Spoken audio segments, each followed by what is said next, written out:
Central Bank of the United States was founded in 1913. Guess what else was founded in 1913? Tax Department. Yeah. And so when you look at all this, and then if you read Marx, he says that a progressive income tax is necessary for the spread of communism.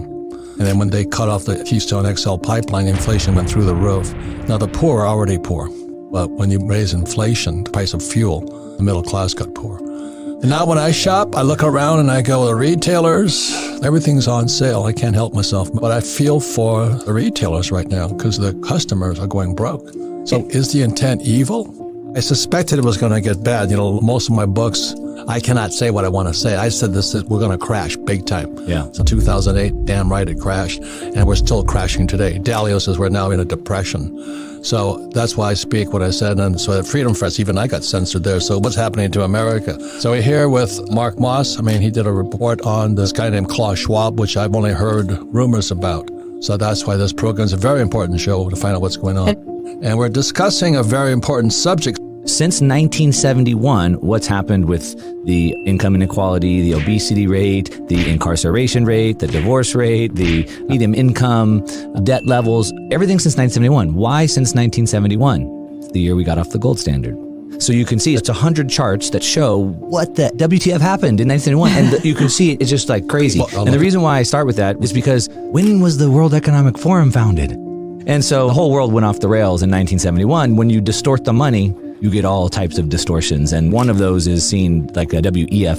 It was in 1972 I realized what had happened. I was flying in Vietnam, and that's when I went on the gold standard. And I bought my first little Krugerrand in Hong Kong for about $50. A lot of people might have heard of something like Davos, where every year the world leaders, a lot of people call them the world elite. I don't like to use that word. They're not elite in anything. None of us would hire them in our business, but the world leaders, the policy makers, if you will, the think tankers, they get together every year in Davos. And so you hear like the Davos man in reference or something. What their policy is this public-private partnership.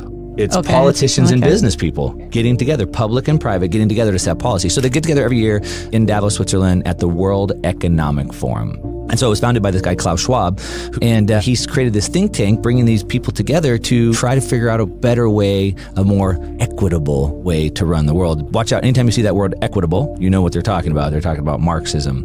And so what he's done is he's just taken the same ideas. You said we haven't seen this before, but of course we have. It's the same ideas being rehashed globally. And so it's just Marxism all over. So they get the world leaders together, the politicians, the public, and the private, and they come together in what he's calling stakeholder capitalism. Stakeholder capitalism. So instead of, we talked about last night at dinner how Rothbard said that businesses should focus on profit. He says, no, business shouldn't focus on profit. Business should focus on the community, ESG, environmental, social, governance. We should be equitable. And so basically distorted all these things, but they want to do it through power, through control, forcing people to comply instead of educating people and showing people better ways. And so they've done it through the public-private partnership. So basically through the money. So now if you don't fall in line with what their policies are, no money for you, no investment for you, right? And if these big companies don't follow along with their policies and push these things down, they don't get the funding, and then they basically get pushed out of the city. And so for the last 12 years, I've studied the macro. I learned a concept called wealth transfers. Money doesn't disappear, it transfers. And so when I lost my wealth, somebody else got that. I didn't like that. That's a very good point. And it's happening today. And so I realized there's certain times and conditions where these wealth transfers happen. And so I've spent the last 12 years studying these wealth transfers to figure out how do I get on the receiving end instead of being on the receiving end of those things. Have questions about your financial situation? Get a second opinion on Money Pickle. In less than 5 minutes, you can book a 45-minute video chat with a vetted and trusted CFP, fiduciary, or hybrid advisor. They'll tell you exactly what they'd do in your shoes. Ease your mind on retirement, estate planning, 401ks, taxes, inheritances, whatever's stressing you out. Best of all, it's free. You can even start a relationship with your professional, but there's no obligation and no commitment. Money Pickle, your free financial help desk. Book your free session on moneypickle.com today. I reference quite often what Henry Kissinger said, which was maybe a warning to the world, but I think it was more of a call to arms on their side. So he said, if you control the food, you control the people. If you control the energy, you control the continent. If you control the money, you control the world. Let's back up. A lot of people don't know who Kissinger was. Oh, he's still around. He's Secretary of State, right? For Nixon. Yeah. Opened the door to China. But also instrumental throughout Europe as well during that time of the coming out of the World War II, kind of redrawing the world and setting peace and stuff like that. So he was very influential, and he still is today. What are the attack vectors today? So food, we're running out of food. Per the UN, I think it's 868 million people could starve to death in the next 24 months. Well, you look at what's happening in Sri Lanka today. Yeah. You know, there's rioting going on and all this because it's corruption. And basic corruption is what it is, but they're starving. Yeah, they're starving. And the Ukraine is going to starve a lot of people. They're starving and they have no energy. Sri Lanka has the best ESG score in the world, 98 out of 100. They had put out an article 2 years ago, said that by 2025, they were going to be one of the richest nations. They were going to be the poster child for ESG, how environmentally sound you are, low impact on environment, your social score, and then your governance. Do you have diversity on your board and all of these things? They were going to be the poster child for this. They proclaimed that we will be the best by 2025. They said by 2025, we'll be one of the richest nations in the world based off of this sustainability. Sri Lanka coming apart at the seams right now. They're completely gone. They defaulted on their bonds. They got no money. Nobody will loan them any more money. They don't have any money to import any energy, so they have no energy, and they're gone. It's important to understand, too, like where we're at in the world, right, where this peak centralization, central planning. Right. I like to say central planning always fails. And because they don't have enough data, they know they don't have enough data. You can't organize billions of people, right? They're trying to. And so central planning, so World Economic Forum, World Health Organization, World Trade Organization. Fauci? Yeah. World Meteorological Association. And then, the UN, the IMF, BIS. Bank of International Settlements. So nobody knows what the BIS is. And the BIS. It's a central bank. The central bank of central banks, exactly. And the way I see the world, on the org chart, the BIS sits at the top. Below the BIS, then you have some of these think tanks. So the World Economic Forum, the Club of Rome. And so they're the policy makers. And then they push it down to the next row in the org chart to the policy enforcers, which are the governments. And so the governments sit a few levels down. So it's really a coup of the bankers. And they use this banker, the BIS at the top, to push these ideas through the think tanks and then down to the policy enforcers. And then we're down at the bottom of the subjects of all that, right? So Klaus is kind of running this. He's sitting on top of the world, hobnobbing with all these people, flying their private jets over to Davos, telling us that we need to cut back on our energy, telling us that we need to eat the bugs. This is on their website. They're talking about why we should be eating bugs or more sustainable. Nicole Kidman, she made a commercial, I think 2 weeks ago, of her actually eating bugs. That's what they're putting on TV now. The food is their first attack vector. So I was on Fox Business 2 weeks ago. They asked me about an article the UN put out when the UN titled the article, Why It's Good to Be Hungry. Why being hungry is good. And they were saying we need people to be starving because there's all these jobs that have to be done that nobody would do unless they were starving. Who said that? It's an article on the UN website. Wow. Like I said, Fox had me on to talk about it. They took it down after half a day because the backlash was so insane. But per the UN, about 868 million people could starve to death in the next 24 months, almost 1 billion. So Marxism, whenever Marxism has been tried in Russia in the early 1900s, about 25 million people starved to death. In Mao's Great Leap Forward, about 50 million people starved to death. Those were horrific, 50 million people. And they killed them too. We're talking about almost 1 billion now. And so at a time when we have almost 1 billion people that could be starving to death, shouldn't we be trying to get as much food as possible out? We would try to do everything we can.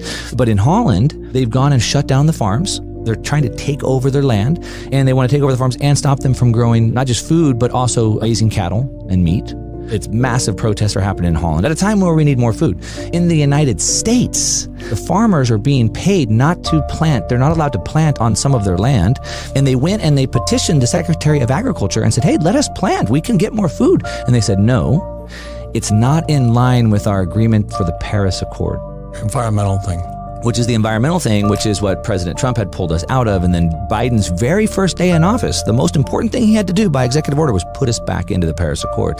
So we can't grow food in the United States because of, climate change. Holland can't grow food. And now the protests are happening all over the world. And it's even bigger. So like all throughout Europe, there's an energy crisis going on.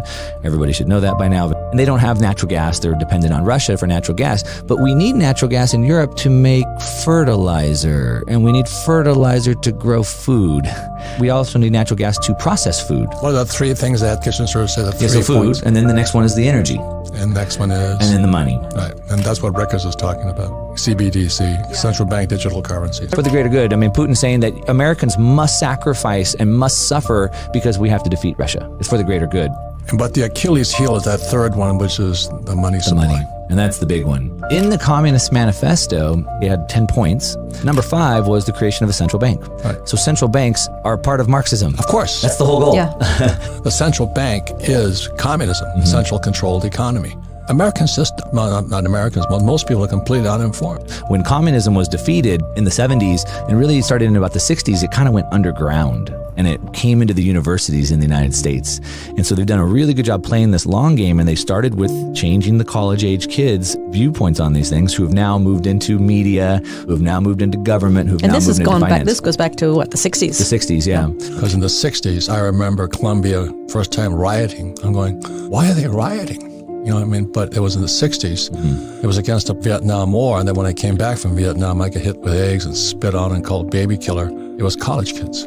It's not improved. Now we have TikTok. Yeah. And TikTok is scrambling. It's turning their brains into scrambled eggs. It is. It's bad. But it's a Chinese organization. The one thing that we have to our advantage is their ideas don't work. Left to their own, they fail. That's a very good point. So Nietzsche says, that which is falling, shall ye also push. And so it's already fallen. The system's crumbling. The financial system is done. Like the EU's on the verge of breaking up. The bond problem that they have is one that they probably can't solve over there. The pigs nations down below, they're done. Germany has lost its position. The energy is too high. So the EU's on the verge of breaking up. Who are the pigs? The Portugal, Italy, Greece, Spain. So the southern nations in the European Union. You know, Italy and Greece have to constantly be bailed out. They don't have any production. Germany's been the production engine of Europe, but now they've become a net importer. Because of the energy war. Prices have gone so high that they can't afford to produce anymore. They have to import their energy. But why do they have to import their energy? Well, they shut all their nuclear reactors off. Well, over the last decade, they've been shutting them down. And so their energy prices have gone up by 8 times, when next door, France, they still have cheap power because they still have nuclear. So in Europe, they have massive amounts of shale gas like we do in the United States, but they don't want to get it out.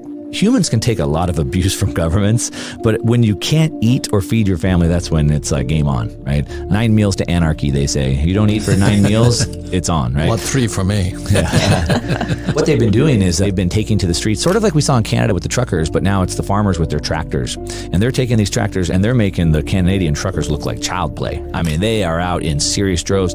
Some of the farmers got arrested. The farmers went to the police station, surrounded them, and made them release the farmers. They've been filling up the city with manure. They blocked the airports. The fishermen have gotten involved. Now the fishermen are blocking the ports. I even saw the farmers broke into the military base and started dragging jets out of the military and putting them on the roads to block. Good for them. But now it's spread to Poland. It's spread to Germany. All the farmers are uniting in protest. So it's backing up. It's like the drain got clogged and now it's backing up on Klaus Schwab and buddies. Yeah. And so now they're like, well, if we can't grow food, then no food. So you get no food then. And the shelves are bare. I personally believe we're at a war right now.